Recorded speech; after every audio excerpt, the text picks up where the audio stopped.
Dans ce quartier branché de Paris, une révolution se joue derrière cette façade. Des boissons et des plats d'un nouveau genre. La cuisine de Joëlma, la patronne, née dans la forêt amazonienne. C'est fort, hein, les filles, hein, mais c'est bien, mais c'est très bien. Son restaurant ne désemplit pas, grâce à une promesse.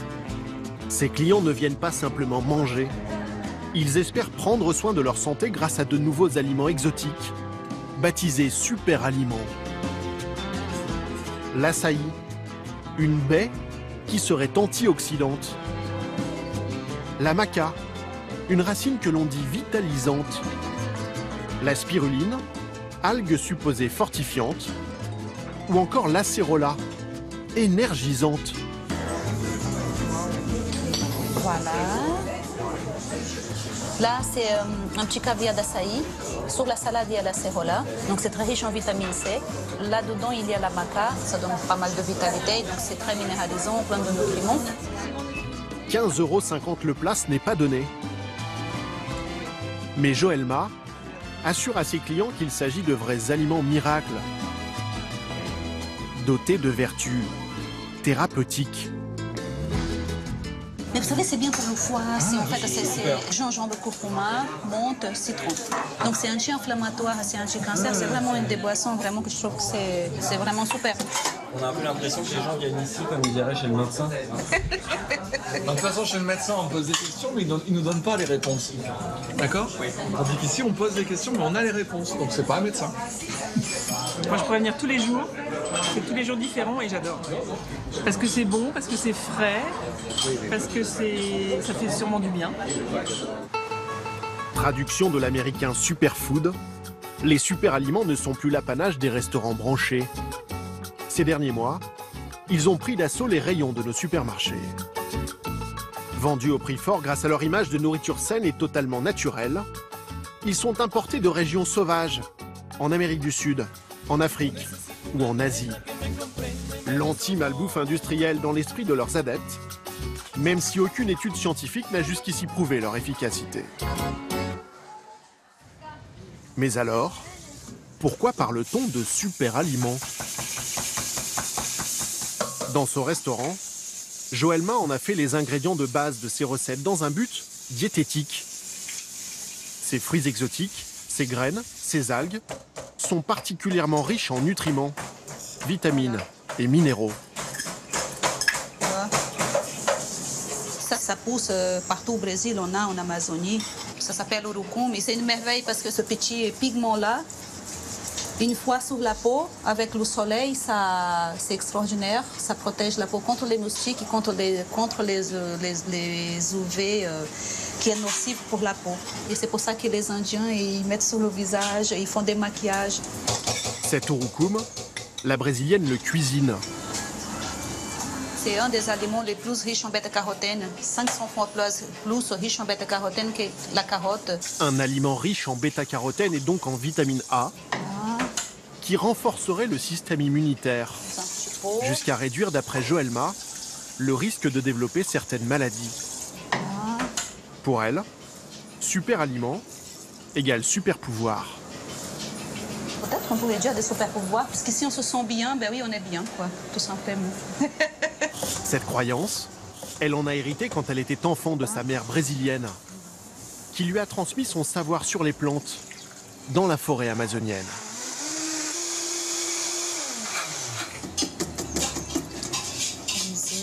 Elle m'a tout transmis parce que c'est vient d'une lignée de femmes qui pour but, c'est d'apprendre à les enfants, à les nouveaux, la connaissance des plantes, effectivement des plantes et des racines, comme le gingembre, comme l'açaï. C'était sa particularité en tribu, elle était connaisseuse de plantes et des racines. Dessert du jour, des bananes mélangées à cette poudre violette, l'açaï, une petite baie d'Amazonie qui aiderait à la récupération.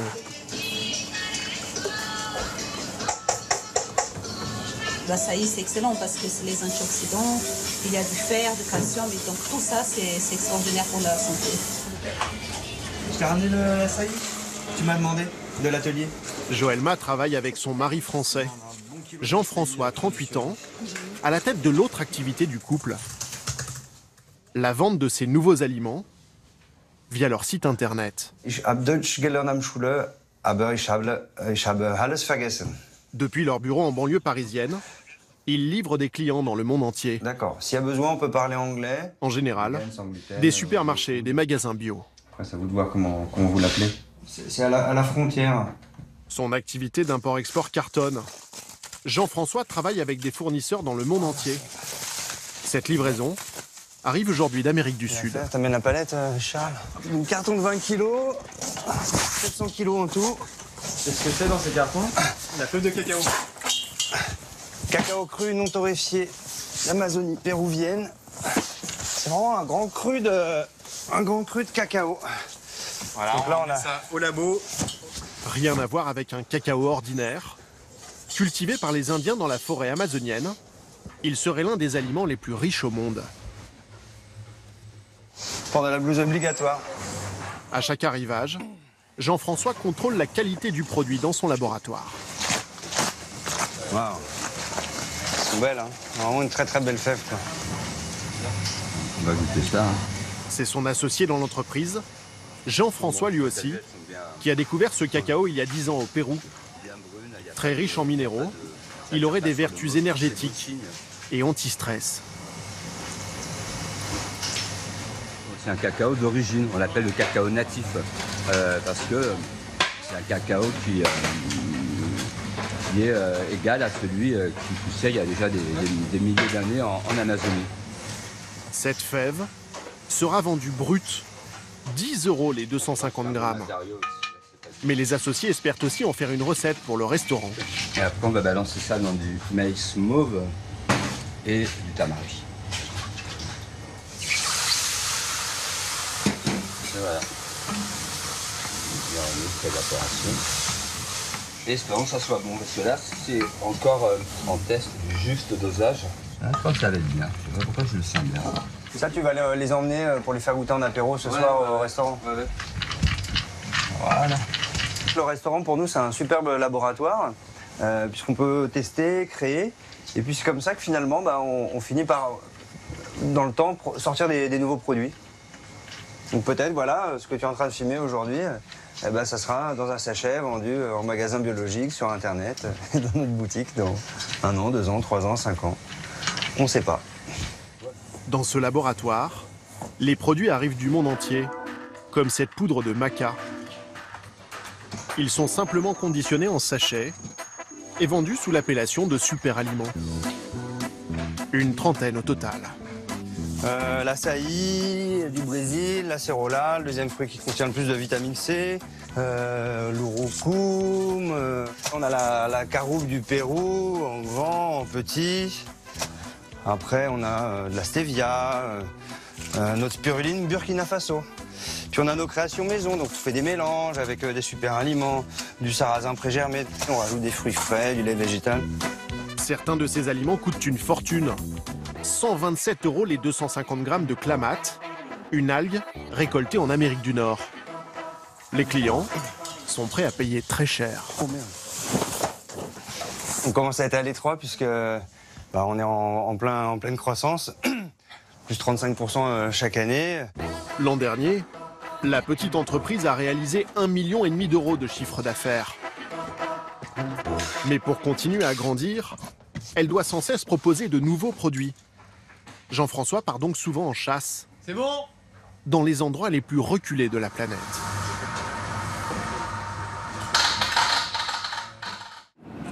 Fin juillet, nous l'avons accompagné dans sa quête. 11 heures de vol, direction Brasilia, la capitale du Brésil, puis 6 heures dans un petit avion pour atteindre le cœur de la forêt amazonienne, tout près du Pérou. 8 heures de bus, et ce n'est pas terminé.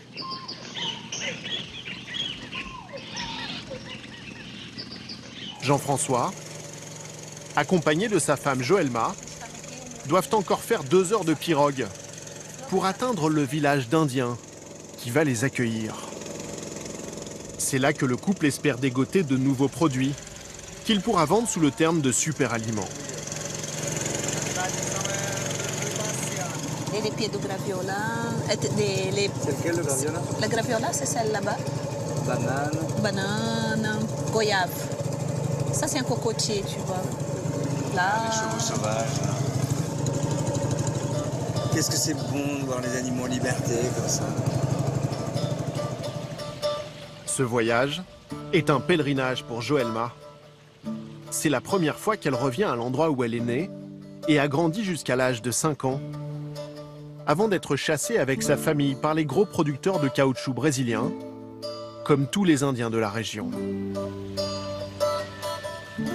Depuis, ils ont récupéré une partie de leurs terres, rendue par l'État brésilien.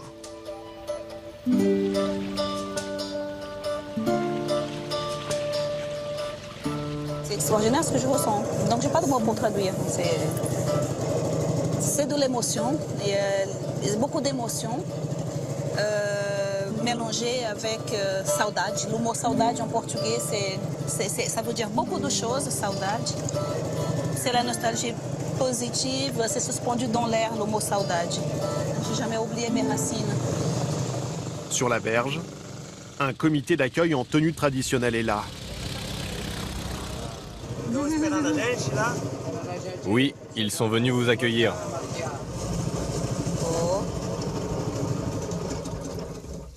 Meu nome é Jeff, Jean-François, sou francês. Prazer. Meu nome é Jean-François Jeff. Obrigado por receber a gente. Prazer, qual é o seu nome? Un autre monde, très loin de leur restaurant parisien. Le couple va passer une semaine dans la tribu des Uniqueen.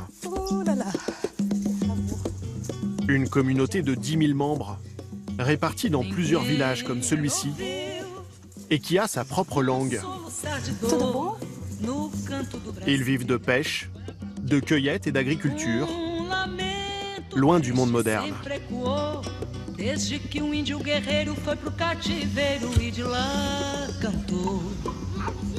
Avant de partir avec eux en quête des super aliments, les visiteurs doivent d'abord se faire accepter. Temos alguns presentes para vocês. Aqui camiseta para Ninawa. Ninawa et Nui sont les chamans du village, ses chefs spirituels. Camiseta bem legal, que tecido especial para esporte. Então você transpira, mas ele seca em alguns minutos. Oh. É grande. Non, c'est bon. Moi aussi, ça me va. Fabrica française. Merci. Des vêtements apportés de Paris, auxquels les Indiens répondent par des peintures corporelles. Un rite d'hospitalité. On reçoit un nom indigène, hein, donc c'est un symbole de bienvenue. Mon nom c'est Mapuani, ça veut dire une femme guerrière et chercheuse des plantes, connaisseuse des plantes. Les Indiens peignent des motifs naturels sur la peau de leurs hôtes avec de l'urucum, la petite graine rouge utilisée en cuisine par Joelma. Des peintures qui doivent les protéger avant de partir dans la jungle. Bah, c'est marrant, on m'a fait la uña di gato derrière. C'est une liane d'Amazonie qu'on importe. Sitôt ces cadeaux terminés, Jean-François et Joelma peuvent partir en quête des super aliments, guidés par les habitants, sans qui rien ne serait possible. L'Amazonie est un réservoir inépuisable de biodiversité, le plus riche au monde. 10 000 espèces animales, 40 000 espèces de plantes, dont certaines n'ont pas à ce jour été découvertes par l'homme.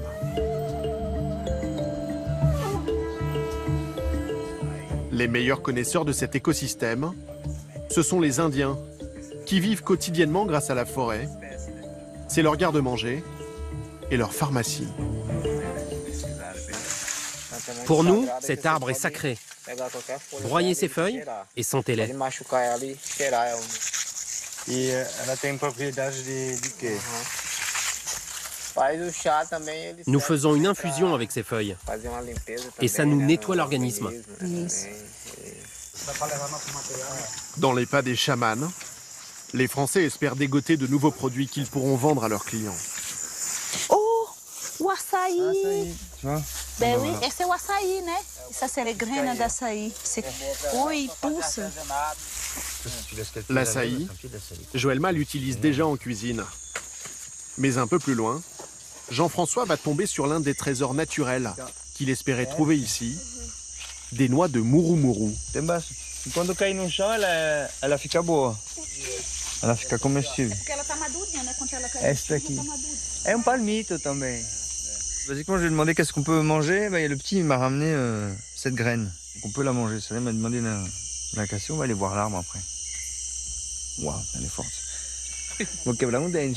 Comment c'est quebrar? Il faut un marteau pour la casser. Ah, faut un petit marteau, quoi. Cette noix grasse est déjà utilisée par les labos de cosmétiques pour faire les shampoings. É coquinho, né? Esse que é o tipo de cocô, tu vois. Essa sua aqui também tá boa, ó. Joëlma et Jean-François s'imaginent déjà faire du murumuru un nouveau super aliment à la carte de leur restaurant. Ça ressemble à un minou de coco, mais c'est pas le même goût. D'abord, pour moi, c'est entre la noix du Brésil et noix de coco. C'est super bon. Elle est vachement... Elle est grasse. Tu dois pouvoir faire une huile avec. Oui, oui, oui. J'aimerais bien avoir une huile. Les Français n'ont pas fait le voyage pour rien. Comme ces noix de murumuru sont présentes en grand nombre sur le territoire des Zuniquin, ils vont pouvoir à terme leur en acheter.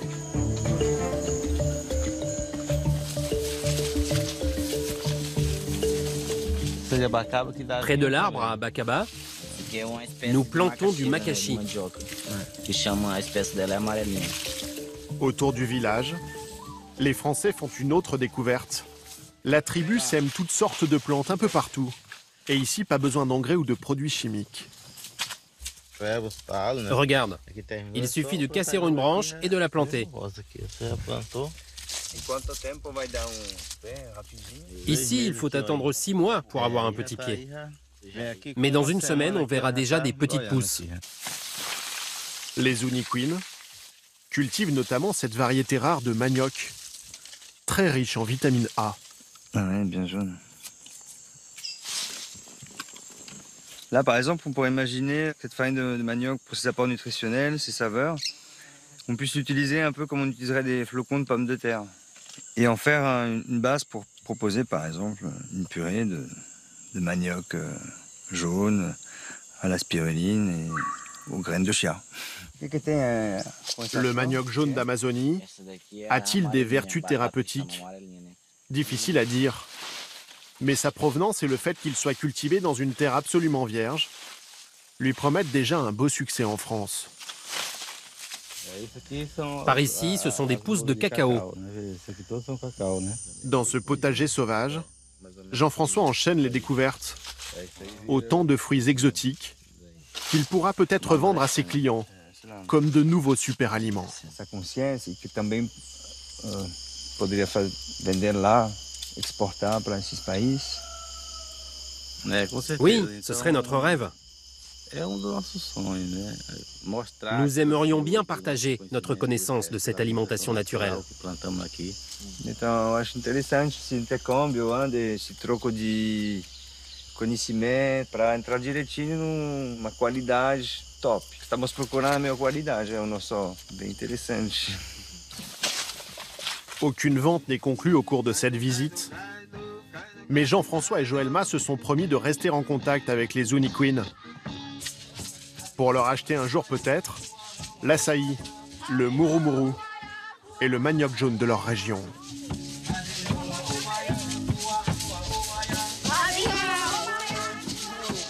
Vendus au détail en France, ces super aliments pourront afficher un tarif 4 à 6 fois supérieur à leur prix d'achat aux Indiens.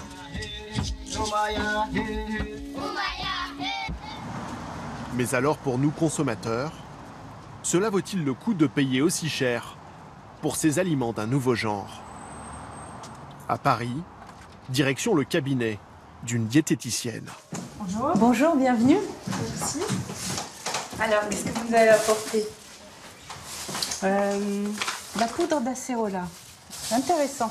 De l'acérola importé du Brésil, C'est piquant, c'est pas sucré. Mais aussi de l'açaï et des feuilles de chou kale. Ces super aliments sont en tête des ventes en France. Cette idée qu'on leur attribue de super pouvoir et cette connotation super aliment, elle n'est pas si galvaudée que cela. Parce que c'est vrai qu'ils contiennent des taux très élevés en certains nutriments. Et c'est ce qui fait la particularité de ces aliments-là. Les études ont montré que ces pigments, ces antioxydants, vitamine C, anthocyanes et puis d'autres vitamines comme la vitamine K, avaient des effets sur, par exemple, les maladies cardiovasculaires à titre de protection. Ces produits exotiques sont donc bons pour notre santé. Mais méritent-ils pour autant cette appellation de super aliments? En clair, font-ils des miracles? L'acérola, par exemple, qui est une petite cerise d'Amérique du Sud, a des taux très élevés en vitamine C. Or, l'organisme ne peut assimiler que jusqu'à un certain taux de vitamine C. Au-delà, il va le rejeter. Ce sont les intestins qui vont dire stop et qui vont éliminer naturellement le surplus de vitamine C. Un surplus superflu qui ne justifierait donc pas de dépenser plus. On peut retrouver ces composants dans d'autres fruits et légumes de notre table et qui sont, ma foi, de consommation assez courante. Par exemple, les anthocyanes qu'on retrouve dans les baies d'açaï, on peut en retrouver dans nos fruits rouges. Mieux vaut donc adopter au quotidien un régime équilibré et faire du sport. Si ce n'est guère exotique, c'est encore pour notre santé le plus efficace et le moins onéreux.